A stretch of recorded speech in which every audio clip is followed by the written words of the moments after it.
یہ ریکارڈنگ سنو کہانی میری زبانی کے لیے کی جا رہی ہے۔ کتاب شلوغ سے چنی گئی اس کہانی کا نام ہے داربت و شالی، جس کا تلاش و ترجمہ ممتاز حسین نے کیا ہے۔ یہ لوک کہانیوں کے سلسلہ چترالی کہانیاں کی چھٹی کہانی ہے اور میں ہوں قصہ گو شیرون یاسر۔ قدیم زمانے میں وادی چترال میں سنوغر گاؤں کے سامنے پرواق کا میدان ایک بہت ہی ہرا بھرا اور آباد علاقہ تھا۔ اسے دریا سے ایک نہر نکال کر آباد کیا گیا تھا۔ بعد میں دریا کے پانی کی سطح نیچے ہو گئی تو یہ علاقہ بنجر ہو گیا۔ ماضی قریب میں ساتھ بہنے والے نالے سے نہر نکال کر اسے پھر سے آباد کیا گیا ہے۔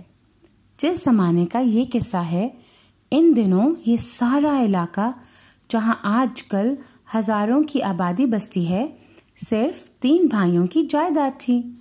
ان بھائیوں کے نام سگ، شپیر اور داربت و شالی تھے۔ ان عجیب و غریب ناموں پر آپ حیران نہ ہوں، کیونکہ قدیم زمانے میں یہاں ایسے ہی نام رکھے جاتے تھے۔ یہ تینوں پرواق کے 3 حصوں کے مالک تھے۔ یہ حصے آج بھی ان کے نام پر سگ ولشت، شپیر ولشت اور داربت و شالی ولشت کہلاتے ہیں۔ اس قدر وسیع اور عمدہ زمینوں کے مالک ہونے کی وجہ سے تینوں بھائی نہایت دولت مند تھے اور اپنی دولت پر نہایت فخر کرتے تھے۔ ایک مرتبہ ان تینوں کے درمیان طے پایا کہ وہ باری باری ایک عام دعوت دیں گے اور اس دعوت میں اپنی دولت اور سخاوت کا مظاہرہ کریں گے۔ ایک بھائی نے مہمانوں کے استقبال کے لیے ان کی راہ میں دور تک گندم بچھائی تاکہ اس پر چل کر اس کے گھر پہنچیں۔ دوسرے نے گندم کے آٹے کا مکان بنا کر اس میں مہمانوں کو بٹھایا، جبکہ تیسرے نے، جسے اپنے گوشت اور دودھ کی پیداوار پر بڑا فخر تھا، پن چکی کو پانی کی جگہ دودھ سے گھما کر اس میں آٹا پیسا اور اس سے دعوت کی روٹیاں پکوائیں۔ ان بھائیوں میں داربت و شالی سب سے دولت مند تھا، لیکن وہ ایک کنجوس شخص تھا۔ دکھاوے کے لیے وہ اس قدر تو خرچ سکتا تھا، لیکن کسی محتاج کو کچھ دینا اس کے لیے ایک ناممکن بات تھی۔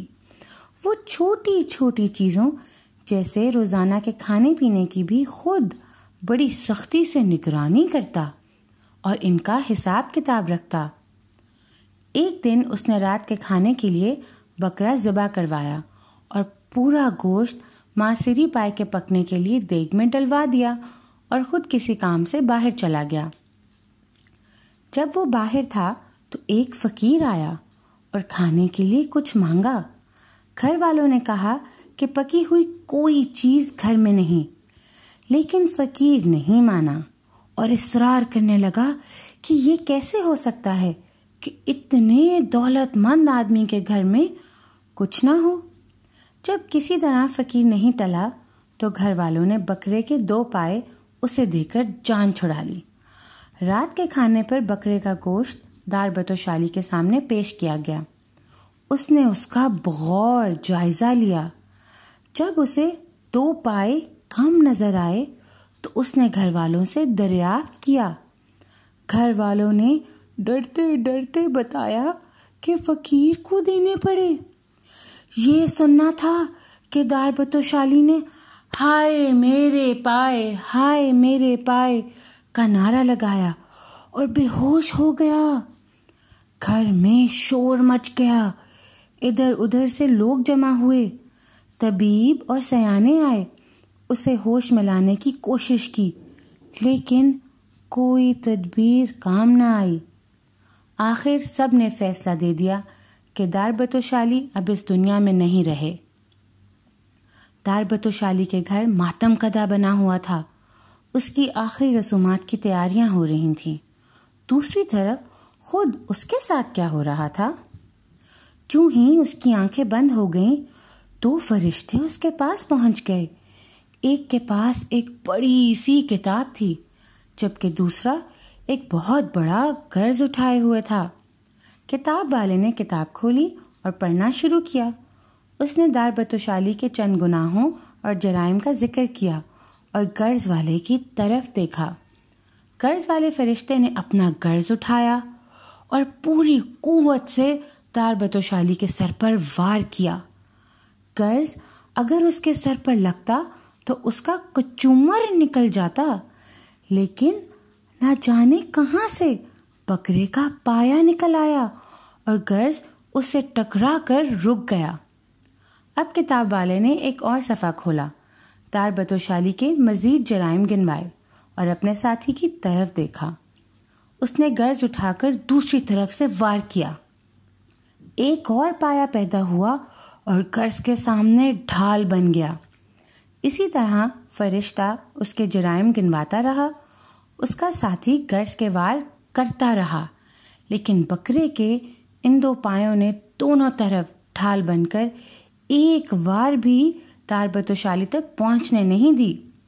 ورق الٹتے گئے یہاں تک کہ پوری کتاب ختم ہو گئی، لیکن داربتوشالی کا بال بھی بیکا نہیں ہوا۔ اسی دوران لوگ داربتوشالی کو دفنانے کے لیے قبرستان پہنچا چکے تھے۔ اتنے میں وہ ہڑبڑا کر اٹھ کھڑا ہوا۔ دراصل وہ مرا نہیں تھا، بلکہ خواب اور موت کی درمیانی کیفیت میں تھا۔ اس کیفیت میں اسے بتا دیا گیا کہ ایک چھوٹی سی چیز کا صدقہ کتنی بڑی مصیبت سے نجات دلا سکتا ہے۔ اس دن کے بعد اس نے کنجوسی سے توبہ کر لی اور ایک نیک شخص بن کر رہنے لگا۔ اس کہانی سے ہمیں یہ سبق ملتا ہے کہ ہمیں سخی دل کا مالک بننا چاہیے اور مستحق لوگوں میں صدقہ خیرات کرتے رہنا چاہیے، کیونکہ یہی صدقہ ہمیں مصیبت سے بچاتا ہے۔ اور اگر اللہ نے ہمیں مال و دولت سے نوازا ہے تو اس سے دوسروں کی مدد کرنی چاہیے، نہ کہ کنجوسی کریں۔ یہ تھی آج کی کہانی شیرون یاسر کی زبانی۔ مزید کہانیاں سننے کے لیے ہمارا فیس بک پیج سنو کہانی میری زبانی لائک کیجیے اور شیئر کرنا نہ بھولیے گا۔